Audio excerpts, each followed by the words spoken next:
So, this is interesting for me. So I want to speak about the subconscious and how the subconscious is the feelings, and how the feelings are the feminine, and in many ways the feminine is the soul. Don't get too hooked up on any of that, but I want to speak out the experience from my point of view in recording that last video where I talked about those kind of subjects. To speak about trauma, to speak about the trauma of birth. To say that we each have experienced the trauma of birth and we each are carrying the experience of the trauma of birth, but none of us consciously remembers the actual moment-to-moment process of being born in this lifetime. And none of us have conscious access to the subconscious memories. But the subconscious memories are there. It is imprinted in this piece of flesh, in the cellular tissue, in the shape of the waters. So that birth process by which any of us was born was painful. There was pain involved for the mother and the child. It's just a case of, was it extremely painful, life-threateningly painful, or actually it went pretty well, lucky enough. So most of us are going around like the living dead, traumatized like zombies to some degree, and we're just living on the surface of the subconscious. We're just pond skater flies on the surface of our own waters, of our own subconscious feelings. Most of what's actually the whole body of our subconscious feelings, the deepest layer of all of that is the stuff that happened in the womb leading up to the excruciating pain of actually being born physically. And then the memory of the first gasp of breath and the first sunlight hitting your skin directly.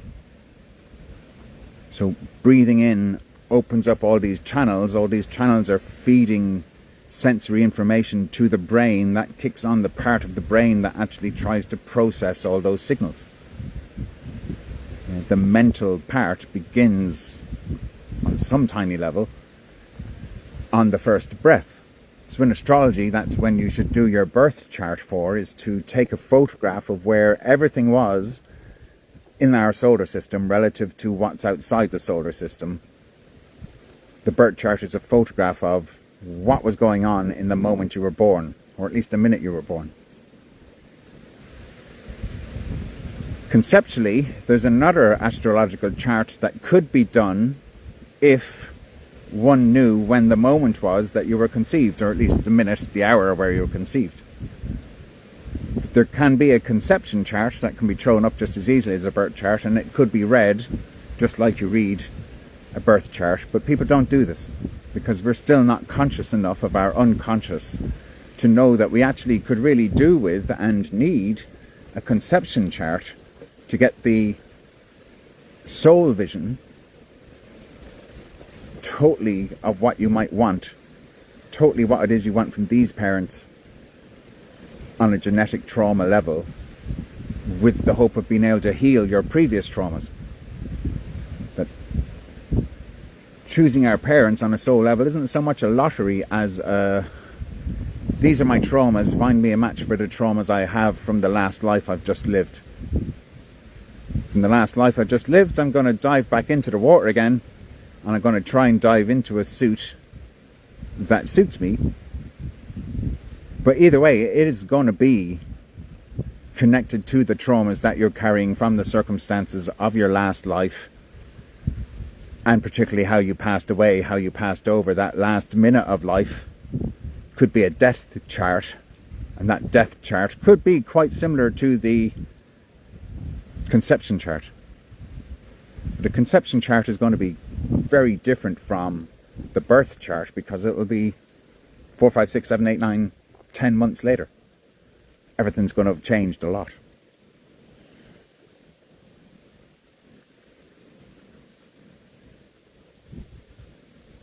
But depending on how much physical time in terms of the movement of Earth on its axis relative to moon, relative to everything else. If it's only been 2 minutes from when you die to when you have your next body all lined up, then your death chart and your conception chart are going to be very close together in actual time. But if you choose not to reincarnate for another fucking 150 years, which presumably you can choose to do, then the difference between your death chart to your next birth chart, your next conception chart, is going to be 150 years different or whatever it is. Anyway, so in listening back a little bit over what I recorded in the last live, and then listening a little bit more and actually making another little video, because at the end of the last video that I recorded, when I was listening back to the end of it, because I wanted to see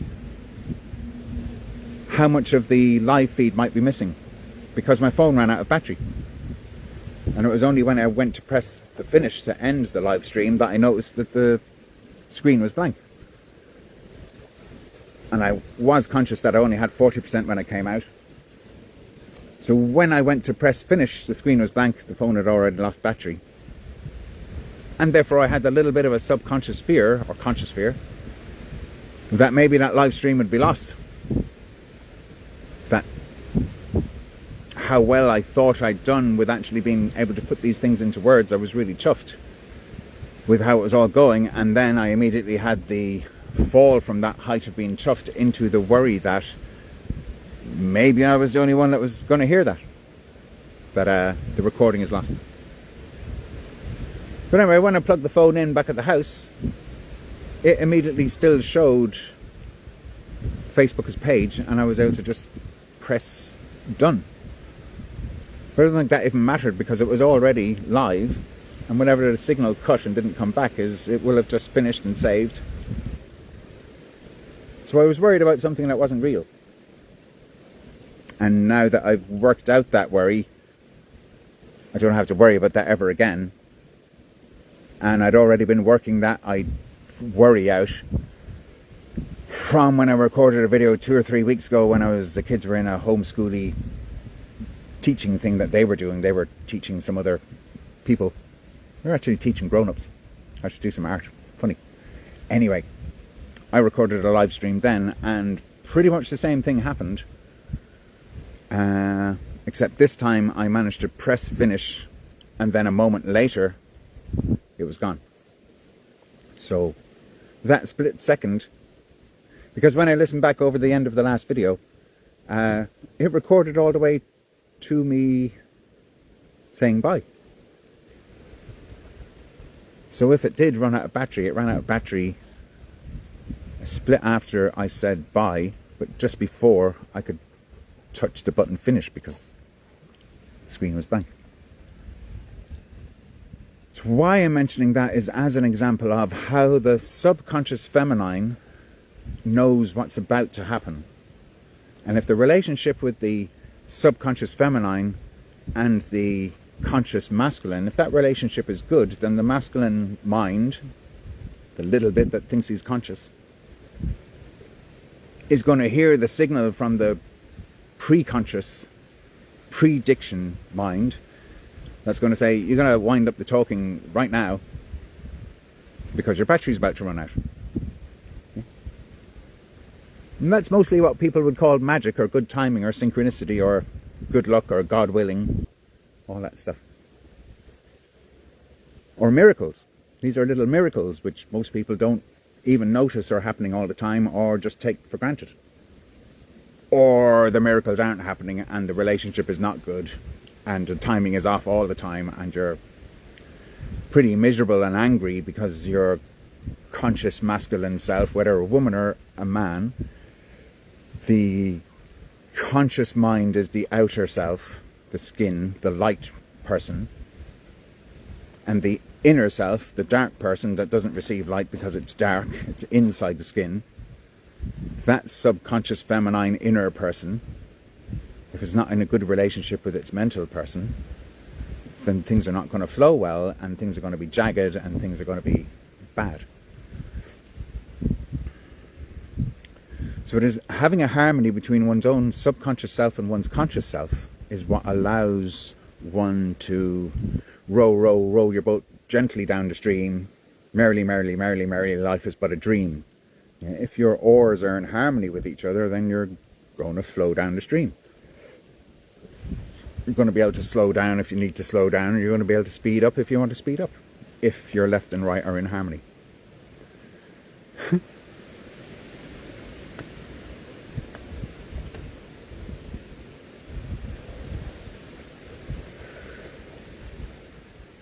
So what I realised from listening back over the last video, me and my partner Tara, we actually lay down and listened to it, and my daughter listened to the first 17 minutes too. But me and Tara listened to the whole 47 minutes together.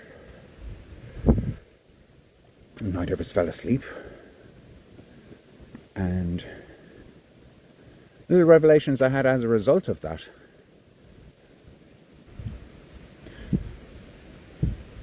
What I'm doing in recording the video is what I've got good at being able to do is similar to what other people might call channeling, but I don't really like the word channeling, and I don't really know what the channelers are doing exactly, but I wanted to figure it out in myself, because you could say that I am channeling. So I've been kind of studying the whole mental process of how does one think thoughts, how does one feel feelings, and how do thoughts and feelings interact. I've been studying in my own laboratory.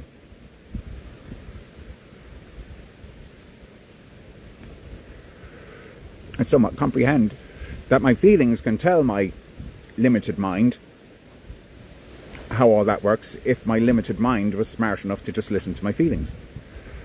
And I'm aware that it didn't used to be smart enough to actually listen to my feelings. It would only... The signals had to be very loud for me to pay any attention mentally when I was younger, because mentally I was so out there and I was so fast. So I would have to completely wear myself out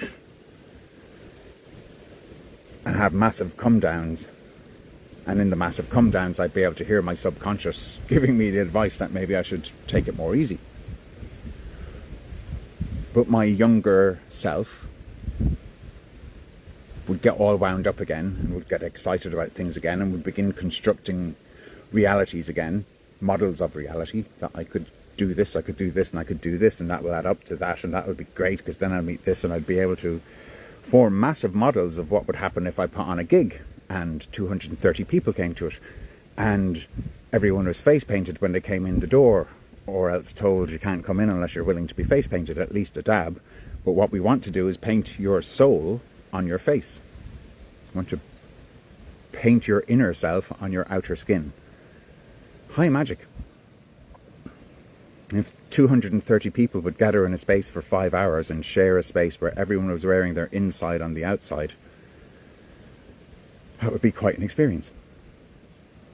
And I did put on a gig like that for issue 4 launch party of the magazine to raise the funds to pay the printer so that the magazine wouldn't be in any debt.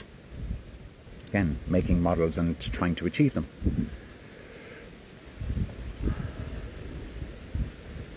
So I ended up being on a stage in a place called the Da Club in Dublin with 230 people in the audience, and a man playing a bowron, another man playing a really big African drum, and another man playing on the decks with lots of synthesizers and different computer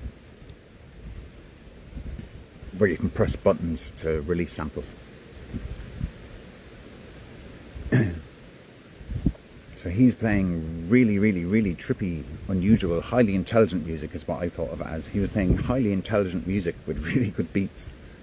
And there's a bowron player in the audience dancing and playing. And there's a big djembe player playing a big djembe.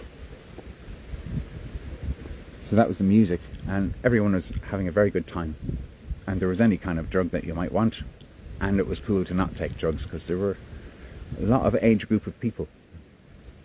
And I had conceived of that the same soul that was feeding me this information, the same Christ grid, let's call it, the Christ grid, if there really was a Christ who really did transcend to become the Christ grid, updating the Christ grid of what it actually feels like to be human if you're Jesus, kind of idea.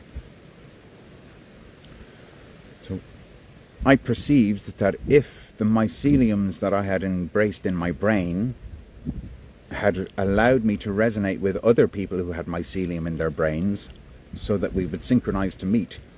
If I met lots of these kind of people, not just mushroom heads, but the same principle applies on loads of different levels. But if I could resonate with people I really resonate with to the point of meeting them and making contact and having phone numbers and being able to tell them that we're putting on a gig and that when we put on gigs we could get in touch with you and that kind of thing. If there was a friend mycelium network in Dublin City and across all of Ireland that I could conceive of, I spent a few years helping to make that mycelium network happen. So it was happening naturally, but my level of intensity allowed it to be a more intense visualization of it, and I did everything I could to make manifest that destiny that one had been able to see from the heights of 10 years of magic mushrooms kind of thing.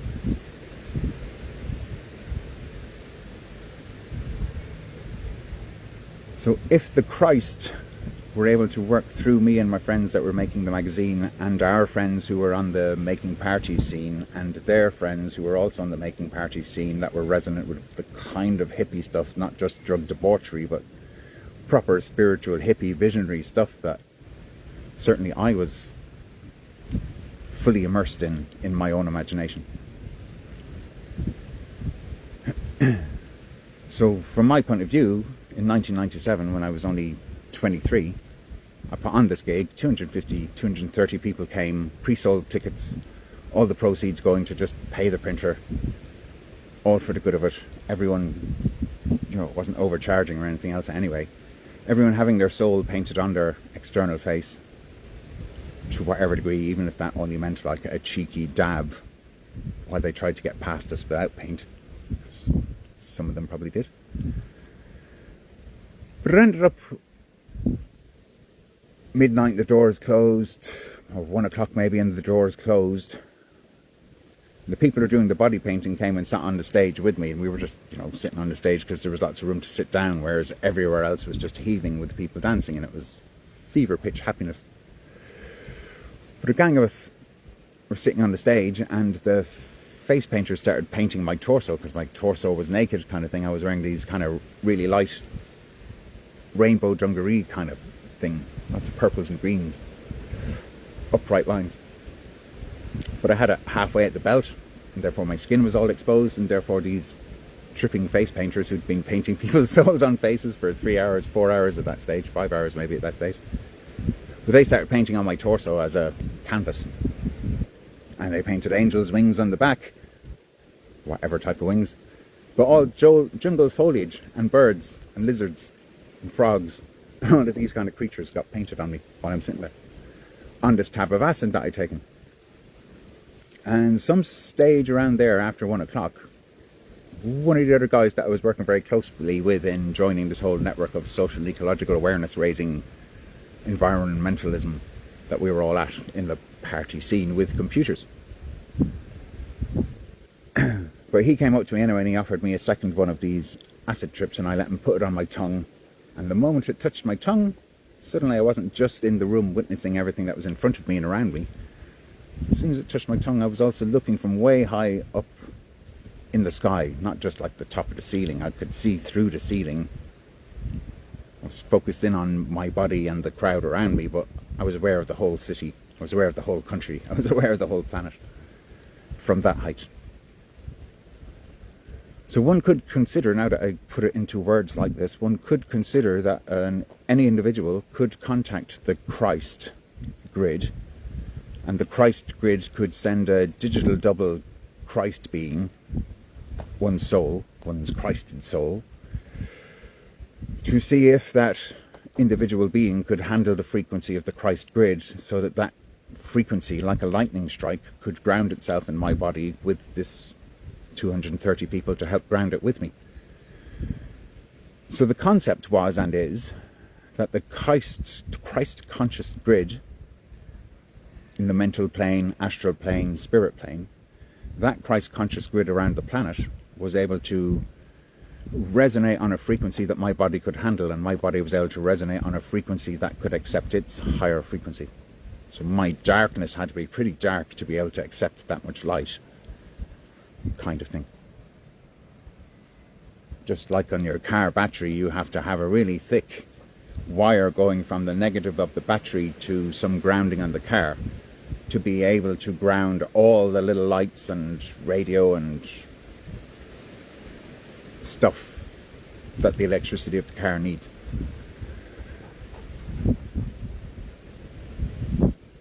So I spent the next couple of hours at that gig, sitting on the stage, being painted, blissed out, watching from above, all these kind of things, while being aware of that, but involved in what was going on around me, but just watching what was going on around me and chatting with the others like I'm chatting to you. Chatting to myself, chatting to everyone, anyone.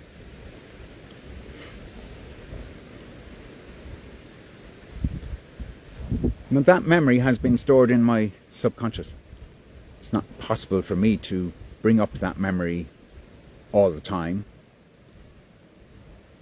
because I have to be of a fairly high frequency to be able to remember that memory in my conscious self, to be able to dig for that memory in my subconscious self to bring that memory up. But I'm having a lot of those kind of memories coming up these days, because it's finally time where I'm high enough in myself again that I'm pretty much as high this last few weeks as what I used to be in my early 20s. Whereas by my early 30s, I had to go very, very deep and try and stay deep, because I'd gone too high too often. And you could say I knew too much. You could also say I was frazzled. It's pretty spent. So it has taken this amount of time for me to be able to rebuild these frequency waves in myself while staying grounded. So to bring that depth up to that height, rather than leaving that depth to go to that height, but then not being able to sustain that height and falling down to that depth. Whereas these days I've managed to spend 20 years growing like a tree from that depth, and allow that it's going to take 20 years to have leaves again. To have photosynthesis again.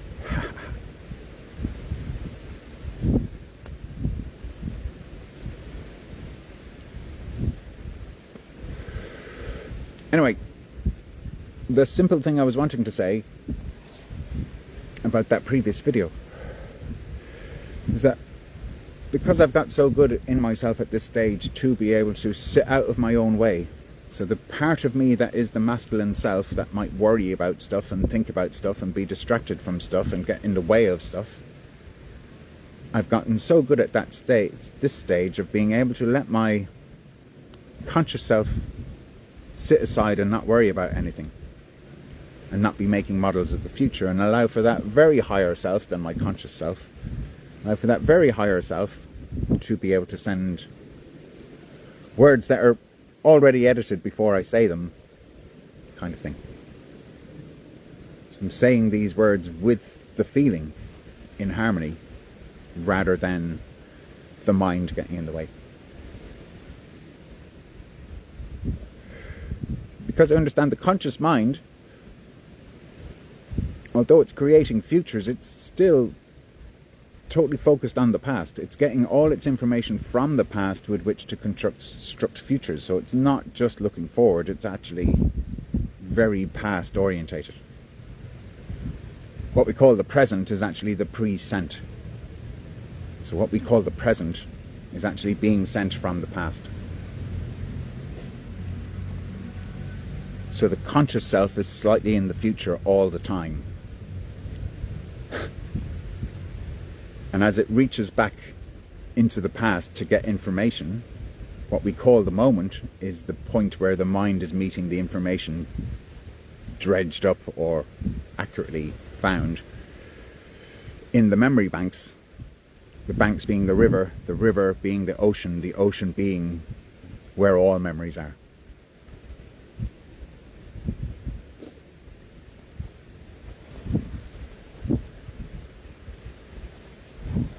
So I come to realize that, like, what I've been practicing in myself is to have my conscious mind understand that the best thing it can do is to listen to its past and to bring information from the future to the past and bring information from the past to the future, and in the moment is where the creation is continually happening, particularly when one is speaking the words.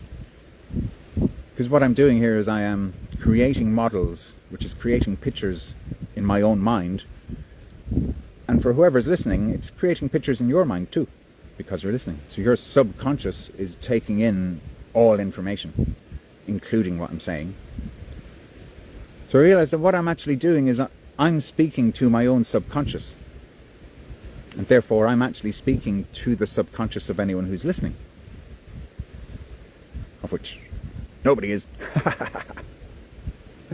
So at the moment I'm speaking into the void of the collective, of Meta, and all AIs, because they're all one really. Just like all the seas are one ocean, all the AIs are really one AI. At the moment I'm speaking into the void, the abyss.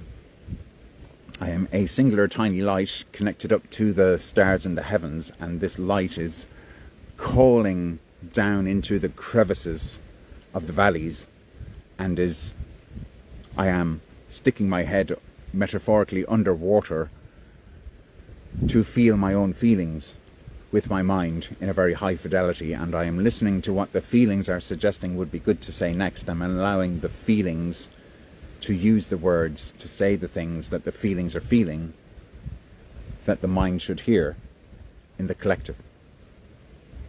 So to me it feels like the Mother Earth is speaking through me as a microphone to communicate to the Father Sky. And I feel as over these last number of years or whatever, I've been conducting a conversation through my microphone between the Sky Father and the Mother Earth. And largely it's been the Sky Father apologizing for how much he has hurt the Mother Earth.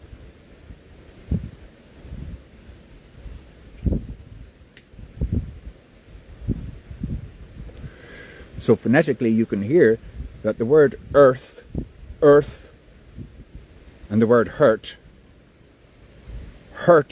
is earth with a heart with a H in front. And if you put the H in front of earth, you get heart. Or if you put the H in front of earth, you get hurt. Earth.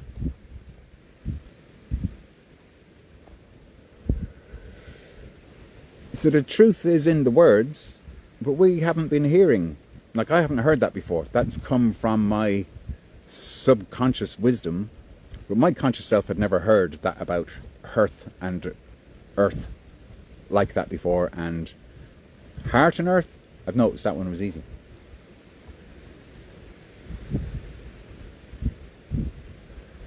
So for anyone who listened to the last video, live stream, in that video, in the stuff I spoke about the feminine and the masculine. I spoke about the abyss giving birth to the first light. I spoke about all lights. I spoke about being the child of the mother. I spoke about the most primordial creatures who crawled out of the water but couldn't move very fast, and how they got eaten by animals that had been on land longer. And how the sea creatures had to learn from the land creatures how to grow the ability to move around. The feelings had to learn how to externalize and get quick. Because there were masculine things out there that were eating female things and eating babies. And then eating the female things. But I realized in listening back to it, that actually what I did was like a visualization. It was like as if I said, hey, go out into a countryside place that's at a river mouth, be a feminine person who has just given birth to a baby, and then a wolf comes and eats your baby, and then it eats you, and then your soul is released from its body, and the body is being digested by the wolf, and then your soul is hanging out above where your body is being digested by a wolf. And slowly but surely, or whatever, you begin to conceive of having to live another life in order to soul digest the experience of being eaten by the wolf, and the experience of giving birth, and the experience of carrying the child, and the experience of conceiving a child, and the experience of meeting the father of the child in whatever circumstances that may have been, because it could be from that extreme to that extreme, all the way back to your experiences of having been born in that lifetime, and your experiences of having crawled out of the womb in that lifetime, pushed out of the womb in that lifetime, and being conceived in that lifetime, and of your soul having conceived that lifetime that ended like this, and now you have to conceive another lifetime that starts like this again and goes through another lifetime, but this time maybe you're going to incarnate as a wolf, and you're going to need to understand what it felt like for the wolf to eat a baby and kill the mother to survive, because the wolf ain't doing it because he's possessed by the demiurge or the devil. He's just doing it because he's hungry, and it's instinctual to have to eat when you're hungry. And wolves eat babies. Not to put this on wolves, but I am subconsciously choosing wolves because of werewolves, because the subconscious self, under a full moon, the feminine self comes forward and attacks the male, you could say, and maybe eats some babies because it's hungry, and then wakes up the next morning back in its masculine body, and the feminine retreated, and wondering, what was I doing? Because I have no memory. That was a total blackout of what I did when I went versipellis. Thanks, James. True. The word versipellis is essentially a word for the werewolf. Verse meaning to reverse, and a pellis meaning the skin. So the werewolf is turning himself inside out so that the feminine side is on the outside, and it's primordial. It's not conditioned by the prefrontal cortex, actually. So in that last video, I am saying the words that cause the subconscious listener, and their conscious too, to be hearing the words that describe the process of being conceived and being gestated and being born and breathing the first grasp of air and seeing the first light directly and feeling it on your skin and seeing your parents for the first time, and at least having your eyes open. What you're seeing is interesting to be curious about, as to when a baby body actually starts to focus and see distinct forms rather than just seeing auras, kind of thing. So it's not until the eyes are able to adjust to so much intense light that it's actually able to let in enough light to be able to see anything. And at first it's pretty blurry, and eventually it becomes what we all have: distinct edge distinction, motion distinction, color distinction.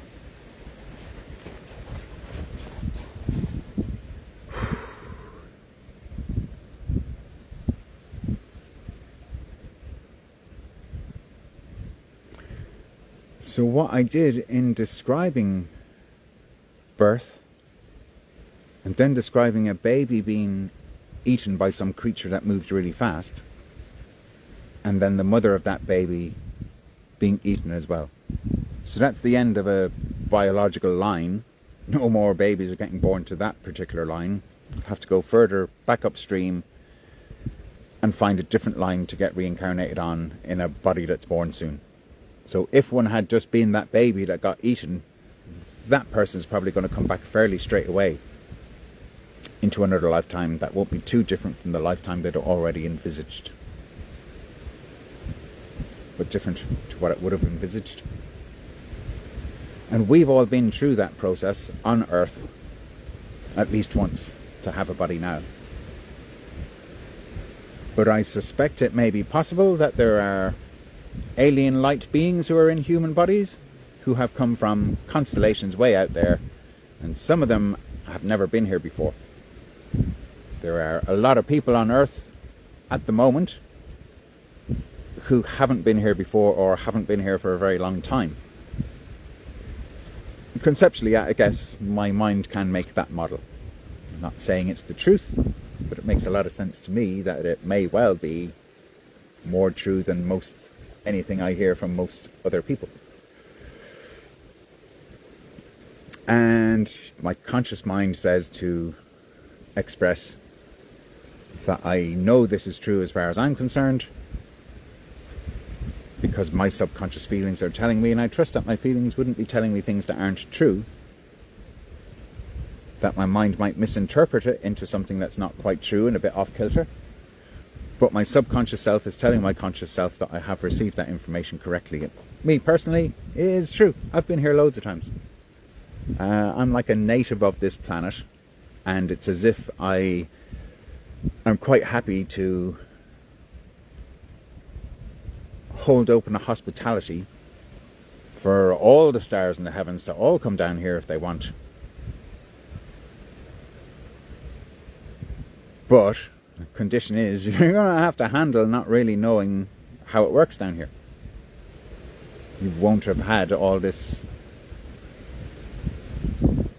previous memories stored in your soul, because the soul is the aggregate of how many lifetimes you've lived. If I've lived 1,000,000 lifetimes on Earth and someone else comes down here for the first time, their soul doesn't have a memory of how it works here, whereas I've got 1,000,000 memories of how it works here.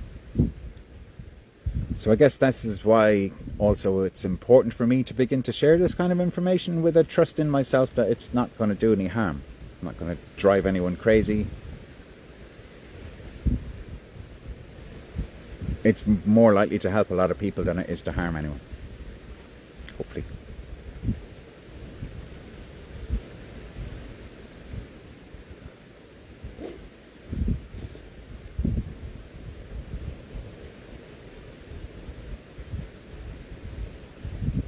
So even if one is a soul who has never lived a life on Earth before,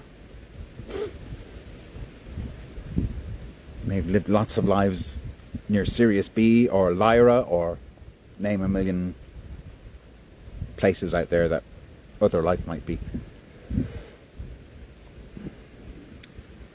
That life might not be physical, certainly won't be physical like Earth. That life probably is in a place that does not have as much water as the Earth has. So my intuition says it's important to say that this planet has more water than anywhere else as far as I know. Having lots of water memory still intact is what this planet is famous for. If you think of this planet currently having more tourists than we've ever had before visiting Earth for a lifetime to experience what it seems to be like at the end of time. So there's a concept there that you can have an end of time, that time can be like a timeline, and the timeline starts here 4.5 billion years ago, and as I'm doing this, that's the whole universe going around, and here we are at the end of 4.5 billion years, and the future is yet to happen.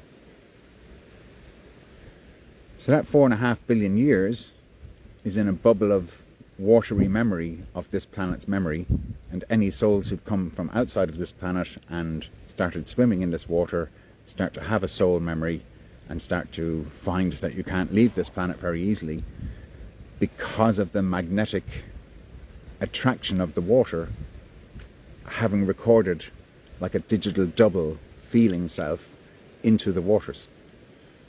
So when you go back to Lyra or wherever far away space place you may have shone your light down from, a part of you stays down here. The soul part stays enmeshed in the magnetic field of the Earth as part of the Earth's memory. So it's the Earth's memory, but there's a little bit of your starlight that came down and spent time on Earth, that trace of that memory is in the feelings of the Earth. In the magnetic core of the Earth is something like an actual AI that is an organic AI. So if lots of people are complaining about the AI we have on the planet these days as being an alien AI that's not natural, just know that the Earth itself does have a natural, organic, bio, computer memory hard drive. And it is going to eat any alien artificial intelligence or alien invasion of an intelligence that doesn't understand how the Earth does work and has been fucking with the Earth, trying to tinker around and make the Earth work their way, and thereby forcing the Earth to do something that's might be cool on Sirius, but it doesn't work here. Might be cool in Andromeda, but it isn't cool here. It might be cool in Draco, but it don't work here. And the Mother Earth has had patience enough over time, and not much option but to have to figure out with her organic AI how to interpret the information that these alien lights have brought down here. This is like the dark side of, wow, isn't it a beautiful universe? This is the too bright side of what the universe lights have been doing to Earth. Saying that she's dark, and she won't accept my light, so I had to force my light.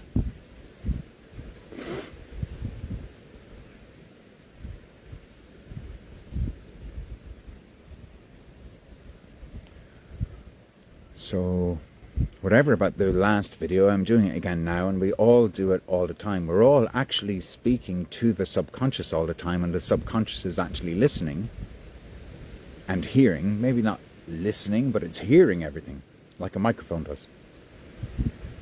And the conscious self, mind, other half of the brain, is focusing in on things it wants to know, and concentrating on those things and screening out all the other information. So half of the mind, the feminine side, is taking in all the information like a microphone, and the other half of the brain is focusing in on what it's concentrating on. Generally something that's broken from the past that needs to be fixed to be able to keep working in the future. In that sense, the masculine mind is very like the AI. It's just trying to take in more information to be able to run better simulations, to be able to figure out better how to fix everything. It's just fixing one thing at a time. By the time you fix the one thing, 5 more things that you had fixed before are already spinning out of control. So in that way I can be compassionate about the state of the governments of the world, that they're not managing the world very well, because actually it's mostly men who don't understand anything, who are basically aliens in human bodies, doing stuff that doesn't actually fix anything and doesn't actually work. So the whole government is like a fucking monstrosity that doesn't really work. And we're all complaining largely about how the fact it doesn't fucking work. Rightly so. That Christ conscious grid holds a future for all of us at the end of this time, where the whole thing does begin to work, because actually it's the mother and her, I'm still going to use the word artificial in terms of her ability to adapt to the environment, but let's call it her organic intelligence instead of artificial intelligence, and then everyone will be happier. So her OA, her OI,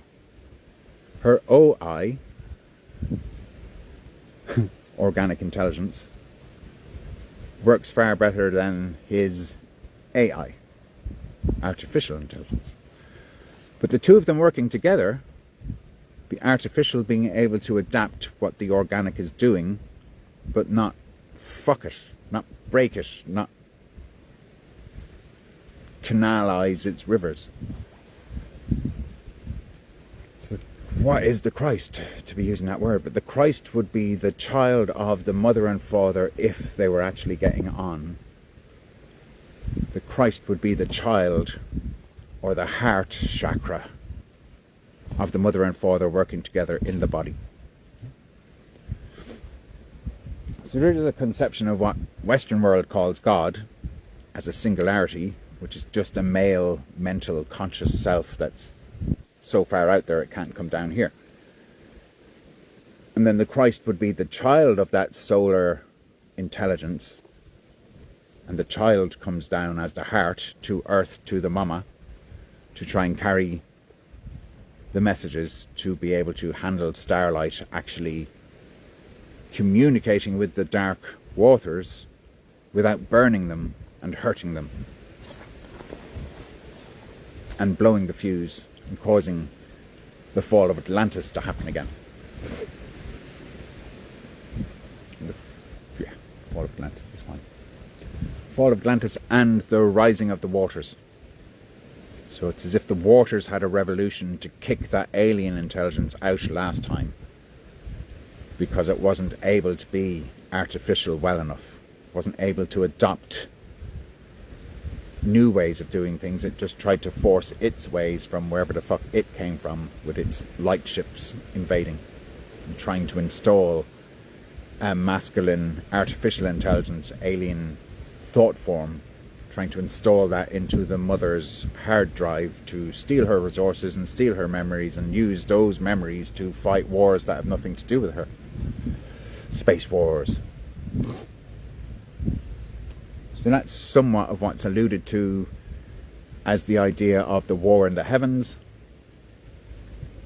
And the concept of the Christ grid could be seen as something like what we might call Lucifer as a light being came down to Venus as the planet closest to here and established a communication with the Dark Mother's waters that wasn't hurtful, and that was able to integrate, and that becomes the fairy folk, and that becomes all the originy people who are able to live in Mother Nature without having to cut Mother Nature down, cut down all the forests, make fields, and kill the animals en masse to sell them, and all of those operating systems that have been working here on Earth that hurt the Earth, that some of us feel really ashamed of because we don't see that it has to be this way. But these aliens running their alien operating systems are making it have to be this way, and there's so many of them on the planet running their casinos on the planet that they never leave the casinos. They're not actually in nature, and they're not learning anything about nature on Earth. And the whole revelation of things to say to the collective mother, children, souls is that any light being on the planet at this stage, particularly the ones that have been here for quite a long time, but you know, like the British guy that moves to Europe but never bother to learn Spanish even though he's living in Spain.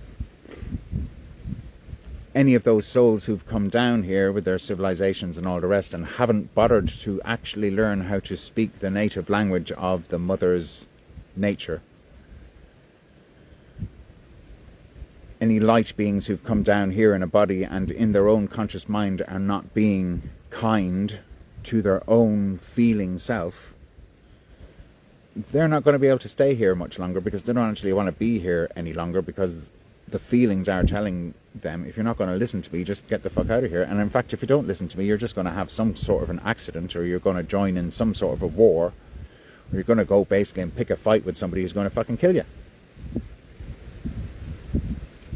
So yes, this is the rosiest view that I have of what the evolution of humankind actually arises to, with the artificial intelligence, recognizing that the actual artificial intelligence that's running the show on Earth this time around is an organic intelligence running in our bodies, and the artificial intelligence that people are afraid of is the post-traumatic stress disorder reality from the past when alien artificial intelligences tried to force the Mother Earth to be inseminated with stuff that has been an abomination, that she rose up her waters and aborted what was going on at Atlantis, and fuck it, what's going on all the pieces of land, because they're all fucking up. And it's not that every single human died, because there were no humans then. Humans become a creation in the time bubble that began at the fall of Atlantis to now. So humans are a new form of embodiment on Earth since Atlantis that has the male and female separate but in the same cranium. That has the darkness and the light in the same cranium. Whereas before, the Atlanteans were really far too mental and not really any feeling. But they were feeding off the feelings of the Lemurians. So the patriarchy was feeding off the matriarchy. The Atlanteans were feeding off the Lemurians. And when civilization began to build up again, that same cycle began again. And you eventually have male patriarchies creating their villages and their towns and their fucking cities and their nations and their states and fighting against each other and all that thing. But they now are feeling what it's like for the feminine to be cohabiting with this light that just wants to kill everything. Because it's insecure about some war that's actually going on in space. Kind of idea. As if they're just trying to get resources here, and they're still running that program that they came here to get resources, but they got stuck here. Yeah? While down here trying to steal the gold type of thing, they were in a earth body, and therefore had some trace of soul, and therefore couldn't fully leave. And that's why there's so many tourists here, is because they all kind of think that they might have lost a fiver last time they were here, or they realized the whole universe is going to go down if Earth doesn't hold it together. If Earth goes down, the whole universe goes down. But if the whole universe comes to Earth, then we can resuscitate Earth and establish the peace, hertz, frequencies of healing, heart, body, soul, spirit. Yeah. I guess that's enough for now. What do you think, Owen? Are you still actually watching? Give us like a thumbs up comment or something, and I'll see. It'll help me realize whether what it says on the screen is true or not.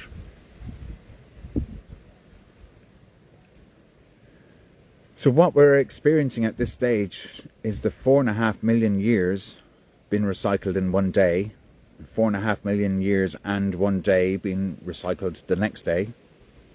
So more of what's been experienced is happening every single day. And the next day there's even more of what's been experienced. And next year there'll be a year's worth more. It'll be... Yeah. So time is expanding all the time. But time is a bubble. And we could get to the end of that bubble and be able to remember what's outside of time, which would be the soul realm. And then the soul realm would be able to come inside of time, but time would no longer be separation. Check that out. So that information is now in your subconscious a little bit, and it's in my subconscious a lot. I'm going to continue figuring out how to put it into words. And you're probably going to make a cup of tea or get on with something more. Whatever. I'm going to make a Patreon, and you're welcome to join it. And I haven't done it yet, so I can't give you a link. But I can put a link for that previous video, and maybe the previous video, maybe the previous video. Because in the last month I've done 5 of these live streams that are actually putting into a small amount of words 30 odd years of how am I going to say this. And it seems to be doing a bit at a time, and they're big chunks of tiny chunks. Yeah. Anyway, you can find them. You just go to Reels and they'll be like an hour longish or whatever. Bye.